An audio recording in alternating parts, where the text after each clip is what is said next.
Hello, everybody, and welcome back to another episode of the PowettPlay Podcast. As always, it's me, Jordan Shannon. I'm joined by Kieran Powell. How are you, Kai? I'm not too bad, Jordan. How are you? Yeah, not too bad at all. Good game last night. What did you make of it? Oh, interesting game. I think that West Indies are probably 30, 40 runs short From the based position to on win you. not only from the position they were in, but from the start of the game, they were going pretty easily at 10 and over, Yeah, plus, especially for that first 10 over. So I think that having realized that it was such a good pitch, um, I would have said 220 was par, but I said 230, 235, and I think that with the batting lineup that the West Indies has, and knowing that probably, as I said, like in limited overs cricket, our batting is more of our strong point as opposed to our bowling. I yeah, think that the batting didn't necessarily extend itself. right. Guys just went at what was a good rate on that pitch as opposed to really extending themselves. So I think Brandon King got off to a very good start. Obviously, got one that sort of gripped, ran past. But I think Roston came in and added that impetus pretty much straight away, Yeah, he did. um, and really launched the team off to a good start. In that first 10, going to that drinks break only Yeah, one down and being in excess of 100. But I think that obviously after Roston, played such a great innings, and continued that impetus from Brandon King, I think that Shea could have been a lot more aggressive from his end as well, yeah, instead of just feeding the stroke to Roston, because the West Indies, the crux of their batting, the main hub of their batting that's going to win them games is Rovman Powell, Shimron Hetmeyer, and Sherford and Rutherford, in my opinion. And so that top three, you want them to jump out the blocks as hard as possible, but you want them to continue going hard. You don't want them to sort of pull back into a shell, yeah, because you want to, if they're not going well, you want these match winners to come in and spend as much time at the crease as possible and have the ability to impact the game in a significant way. And I yeah, think that obviously Shea played well, but going at 145 or 140 on that pitch, is probably subpar to what that pitch required. yeah. Mind you, again, I am happy that Shea opened the batting Oh, yeah, last he night, wanted that because stuff. I think that that is probably the only way Shea fits into this team. I don't see Shea fitting into this team three, four, five, anywhere in those positions. So I think now it sort of raises the competition between, let's say, an Evan Lewis and a Brandon King. Obviously, Evan Lewis got injured, I think, before the game Yeah. started or during practice or whatever the case is. But I think that that's sort of the composition of the team that we'd probably be shaping towards. Yeah, and I think obviously I just felt as though I want to sort of probably mention there about the shade. How's that fine line come in terms of, like you mentioned, obviously about rotating the strike and giving, Roston was obviously on fire at that point, and he were flying. Do you still believe that Shea should have just been as ultra aggressive and maintained that ultra aggressive like he was in the power play then? Yeah, I mean, I think that obviously he took down, well, not necessarily took down, but like he took advantage of a few balls from Ben Dwarshuis. Yes. He tried to go at him. He got through a few times, so I just think Yeah. that when he got on strike, obviously he was very good in terms of getting Roston back on strike straight away and keeping his momentum going. But then he also needed to have his momentum going a bit earlier as well. So Yeah. it's firepower right throughout. Yeah. So I mean, as you said, like it's striking that balance Yeah. where you don't want to take away from what Roston is doing and Shea's sort of stringing and missing. Yeah. Yeah. But he was hitting the ball well himself last night as well. So I do think Yeah. that he could have gone a bit harder, a bit earlier, and put the Australians under a lot more pressure a bit early. Yeah, I think from my perspective, obviously, when they're in a situation of being, say, well, the 159 for three that they were, and to finish with how they did, they've somehow got to try and find that balance of making sure that they've got that real firepower towards the end of the innings to take them, like you mentioned there, to your 220s and 230s, which takes the games out of the opposition's grasp, basically. Yeah, and I think that last night what sort of happened is, I mean, obviously they seem to have gone down the road of the left and right hand. I don't think that's necessarily um, needed in this series, because Australia's just got pretty much Zampa as a main spinner. So Yeah, you can afford to go in with a standard batting lineup. You don't yeah, need to be disrupting, and it's like a lot of off spin, leg spin, left yeah, arm spin, all these different variations. I think that obviously Sherford and Rutherford would have come in way at the back end of the innings. I think that he should have probably come in when Andre Russell came in. I think that was probably an emotional decision, obviously, yeah, because it's his last series and they wanted to get him yeah, an opportunity to play in front of his home crowd instead of, probably taking the moment for what it was and sending Sherford and Rutherford there. I also think that those last, was it that last 5 overs where he lost yeah, 6 overs for yeah. 37 runs? It was You look at the man that was in Shimron Hetmyer, who was hitting the ball beautifully beautiful. last Yeah, night. He would get, let's say, two boundaries and a single or a single early in an over, and he wouldn't get the strike back for the rest of the over. Other guys would come in swinging, missing, swinging, getting out, and that sort of killed his momentum towards the end as well. yeah, So, I mean, that's for me. I mean, obviously, the guys that came in at the end are power hitters, are finishers, are known for doing that. But you've already got a guy established at the crease at that point. then So out you there, get, whatever it was. yeah, Yeah, you keep him going, as much yeah. as possible. This is counter to what happened with Shane Roston, obviously, earlier in the Hostage. innings. Yes. At this point now, you don't want somebody new coming in and trying to get in with limited balls. Yeah, Somebody that's already set, you want to keep them going, keep them hot. And then if he gets out, then you go. Or if it comes to the situation where it's the last over, the last 2 overs, yeah. then everyone's swinging handle for leather. But I think that's where we sort of missed, let's say 20 runs, 25 runs in the back end, and probably next 10 runs at the top. Yeah, and that's where you said that's where it is only those fine margins though, in terms of putting that together. And like you said, it's posting that 220, 230 where, it becomes a real tough for the opposition. And what did you make from a bowling perspective? Well, as I said, the bowling has not been the strong point for the T20 team. And Yeah, that's been the situation for a long time. And so for me, that's where the batting order, having the potential or the destructive firepower that they do possess, yeah, need to go as probably as hard as I'd be happy if they got bowled out for 210, trying to get 240, yeah, as opposed to, you know, I mean, I guess they probably tried as well, but it just didn't come off. But I think that they should have gone probably a bit harder, a bit earlier, given that it was such a good pitch, given that they were scoring so easily, yeah, and understanding that batting would probably only get better because you had to roll the pitch, all the dew that falls at night is just going to make the ball slide onto the bat better. I yeah, think, however, it's pretty obvious now to most teams that Akil Hussain and Jason Holder are going to open the bowling. yeah, And I think that, they need to look at just some different combinations to have different options available to them. I think that these next two series in particular, before the CPL starts, is a chance for the West Indies to explore and examine as many things as possible because after CPL, you want to start nailing guys into the best 11 that you yeah, think are the ones that are going to win you the World Cup. You want to give them every game to go and perform in those positions because when these guys play in leagues around the world, they're not playing in those respective positions that you're yeah, asking them to play for the West yeah, Indies.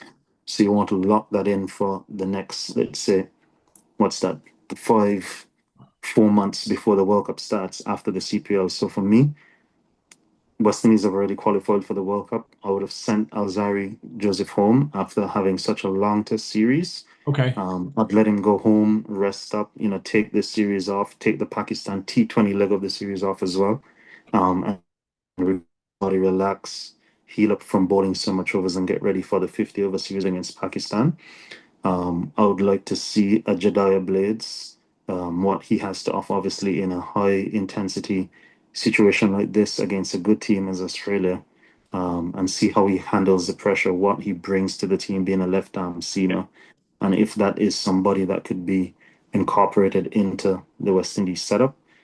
So, I mean, for me anyway, that's a change that I would make for the next game anyway, because as I said, I think Alzari should be resting. He's your prize yeah, horse across formats. So he plays pretty much every match, every series for the West Indies. And I think that it's been fortunate for the West Indies that he has an amazing injury record where he doesn't really get hurt for someone that plays that much cricket and still plays franchise cricket and stuff. Yeah, So I think we need to start just look looking out for after him. him a bit more, just manage his body, his workload a bit more, Yeah, knowing definitely. that he's already qualified. So I'd bring in Jediah Blades, and then I would bring in, because obviously they're gonna play Andrew Russell in the next match, so um, they're not gonna drop him. So I'd bring in a Romario Shepherd in place of a Jason Holder, because I think obviously that gives you that back end hitting power Yeah, power way back as there. well. Yeah. So, both of them are pretty much like for like with the ball in T20 cricket anyway at this point. Maybe Shepherd might be more versatile in terms of different deliveries towards the back end Yeah. of an innings, but I think he gives you that added hitting power. And then obviously after Russell finishes after the next match, then you have Jason and a Romario Shepherd. So those are the two changes that I would make. Yeah, and I think you mentioned there about the with Jason coming out for Romario Shepherd and Jediah Blades coming in for Alzari. You've then got your opener with Jediah Blades because you're going to want him to take the new ball to see if there's any Yeah. movement as well there. So you've got that balance covered there. And ultimately, like you said, obviously we on here we discussed about T20 what works well. We've mentioned about identifying a leg spinner, which identify a left armer. So you've got to try and give him the best opportunity now to get some game time and spend some time. Trying different roles. It's so hard and it's such a difficult. You've got to practice your skills at the top of the order, then you've got to work out, well, I'm only going to have two at the top, so where's my other two? I'm going to have one in the middle, one at the end, and different deliveries. What do I need to do? So there's a lot, and like you mentioned, after the CPL, 4, 5, 6 months, you're then back in the World Cup where, you need to be putting yourself forward to win this competition. So, it might seem a lot of time on paper, but it'll soon fly around. And you've got to somehow find a way. What is our best team, and what do each of those 11 players know and identify as their roles? Yeah, 100%. And for me, it's something that I'd look to highlight, obviously the coaching staff in terms of the head coach and the administration Yeah, have been coming under a lot of pressure, but Sammy came into this saying that he's going to use a lot of data yeah, going into yeah. I going remember that. into Yeah, all of his assignments. So I think that the analyst should be someone that is scrutinized as heavily as anyone else, because okay. I mean, I would hope that he's recommending or suggesting a lot of these different options or these different combinations, not just straightforward things as though this guy is strong against that type of bowling in this situation, so we need to bowl this. Just Yeah, try of different, course, of a lot of course. different things. And I mean, everyone seems to, for example, want the ball going away from the batter these days, but the ball going into a batter can still get him out. So we Yeah, of can't just course. limit ourselves in thinking, for example, Roston won't have much of a role to play the ball because it's a lot of Yeah, right-handers. Things like that. We have to be open. We have to try different things at different stages. It may be a situation where you open with two seamers as opposed to Akil yeah. all the time, and then go spin heavy in the middle and see how that works out, with the seamers coming back at the end. Just try different combinations and see how different scenarios play out. Yeah, definitely. And one of the points you made in the conversation that me and you had was about how you trying to ultimately got to try and get some wins and get some confidence within this side. So whether that's tweaking with changes and like you mentioned there from maneuvering different opening pairings, they're going to have to somehow try and develop some momentum moving forward. And I think that's where a bit of stability comes into play as well, because if you have a bit more of a set batting lineup where it's not necessarily left, right, Yeah, trying to have that combination, but just backing you guys to go and execute in any situation, yeah, then that builds that level of confidence in these guys that, this is my role. Because again, Sammy's very heavy on saying roles, etc. This is I'm batting at number four, regardless of if it's two off spinners, if yeah, it's two leg spinners, whatever the case is. And yeah, then guys can prepare themselves accordingly to bat X amount of balls and know that I'll generally come in this type of situation and this is yeah, how I need to play. And yeah. guys get more familiar with those roles required of them, as opposed to I'm slated to bat at three, but I might end Don't up know what. batting at seven. It's a tricky Yeah. situation. Well, that's it because you end up then focusing more so. on I know you should be focused on the situation of the game and the state of the game, but then the back of your mind, you could be padded up thinking, right, I'm actually not in now. And I can imagine it can mess around with the mindset a bit in terms of you want of what you said there, the sentence about familiarizing yourself with your role. That is something that I think is such a key to success is, and that's down to then that individual who, say, for instance, you're talking at someone who's batting at four. So batting at four, you could be coming in the 11th over because your partners have got off to a fantastic start. You could also be coming in the first over.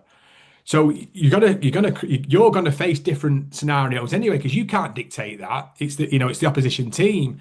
So if you have that that consistency of where you're batting in your team, you're gonna come across it anyway. So you're gonna familiarize yourself with different scenarios and different situations naturally.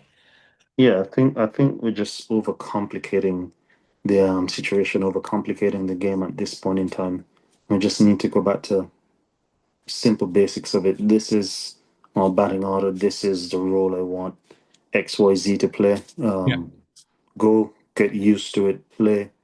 We'll refine it through practice your ability to play that role and be as consistent and as effective as possible. But just simplify it as much as possible for these guys so that they can go out and execute on a daily basis. You're playing against India, obviously back then Virat Kohli was going to come at number three, regardless of Who was on? left whoever's on. Who's Virat that? Kohli, Who's that? it's not going to be a left-hander No, because the leg spinners on. no. Um, KL Rahul is batting at six as the keeper. These are Of things that course. are just set, and guys are more comfortable and happy to execute in those roles. Definitely, and that's when Sammy needs to be plugging into his experience and winning the competition. In terms of, you look back to the successes. I can't imagine there was much in overthinking in that process because they just backed themselves firepower wise and obviously the strengths within each of the roles that they had. From a bowling perspective, you could be thinking that you're going to be, bowling to whoever it is, but it changes. That's the nature of the game at the end of the day. And I think, like I said, it's a case of familiarizing themselves, but ultimately giving themselves the best opportunity to go and win the game. And yeah, I think, like you said, it's a case of they've got to try and get some consistency now because the key will be coming round to that World Cup and finding ways to win games in big situations and scenarios as well. Yeah, and I don't think it's going to be too many, I guess, players that aren't already in this squad. I think one thing I do find surprising is that Joel Andrew has been selected for this, for example, because I think that we have to be very careful in the way that we develop and nurture him. Yes. And I don't think that putting him into the T20 international side of things is necessarily the best thing for him at this point in time. No. I do think that Casey Carty would have been in this team, obviously based on the last, I guess, spell of white ball cricket he's had, as well as he made his T20 debut in Ireland and got 49 not out of 20 something balls. He's had that CPL experience Yeah. and is a lot more comfortable in the white ball format. So I do think that that would have probably been a better selection. I think Drill probably was selected as a reserve wicketkeeper batsman, probably. All right. Okay.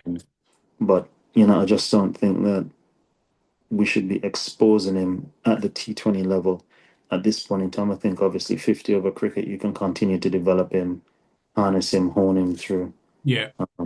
through the game and expose him to international cricket and expedite his development. But I think we just have to be careful with things like that, for example. Yeah, I appreciate they want him around the environment and I understand that, but like you said, I just don't think it's necessary from a T20 perspective, given I think he's only played 10 games, period, playing T20s at all. It just, his time will come from that perspective, keep nurturing him along in the 50 over stuff and obviously down the line, but you can look at other opportunity for other players there because realistically, would he be in the 15 man that goes to the World Cup? I'm not too sure, and that's ultimately, like you're saying, that's what you're going to be working towards. Exactly. So just little things like that. But it's going to be interesting to see, I guess, what team they go with for the second game, and I guess how the batting unit, more so than anything, responds to um, playing again at the same ground because it's been an amazing pitch for the Test match.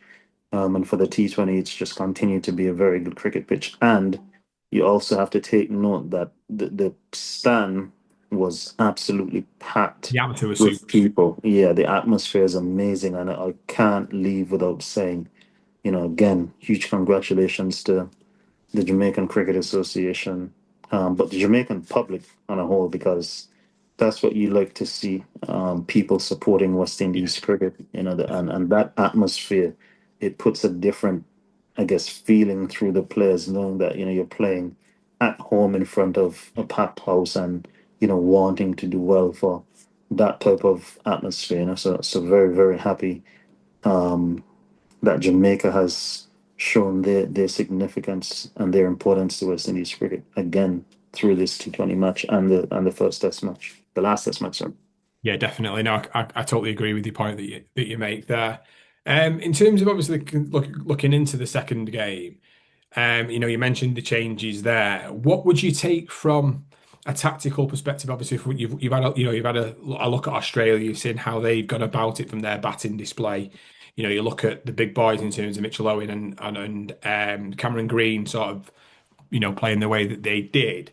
Is there anything you could pick up, maybe what you'd like to see the attack do differently at all? They're very strong boys. I mean, you've seen some of their sixes they were hitting on the roofs I and know, I up know. into the side screen.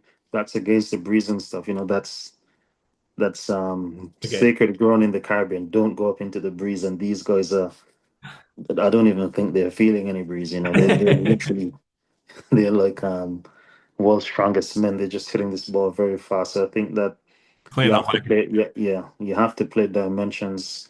Definitely, you have to try and force them to hit the ball to the windy side or the big side of Yeah, the ground, as much as possible, whether that is going full into their pads or slow into the pitch, taking pace yeah, off. But you have to continue to change it up. You can't just try one thing at them. You have to mix and match, because at the end of the day, you still have to be realistic and understand that a Maxwell didn't get off, no, a Mitch Marsh didn't get off, a Joss Inglis didn't get off, no. and these are guys that have been scoring heavily for them. So Yeah, definitely. they and they still won with an over and a half to go. Yeah. So you're gonna really have to push from a batting perspective to put something on the board that's out of their reach, or to chase what they do set if they bat first. Well, based on what you were saying there, whoever's win the toss is going to chase, realistically, aren't they? Yeah, with all that night dew, Yeah. and I think it'd probably be the same situation throughout the series, because going to St. Kitts after this, which is a much smaller ground than Jamaica, and a much better pitch. And Jamaica's pitch is amazing, but St. Kitts is flat. It's tiny and it's flat, so it's going to be a Right. high scoring series. Right. Okay. I'll be interested to see. We'll save that because I won't mind getting your thoughts, obviously your insights of playing there as well for sure. But I thought it was competitive. It was good.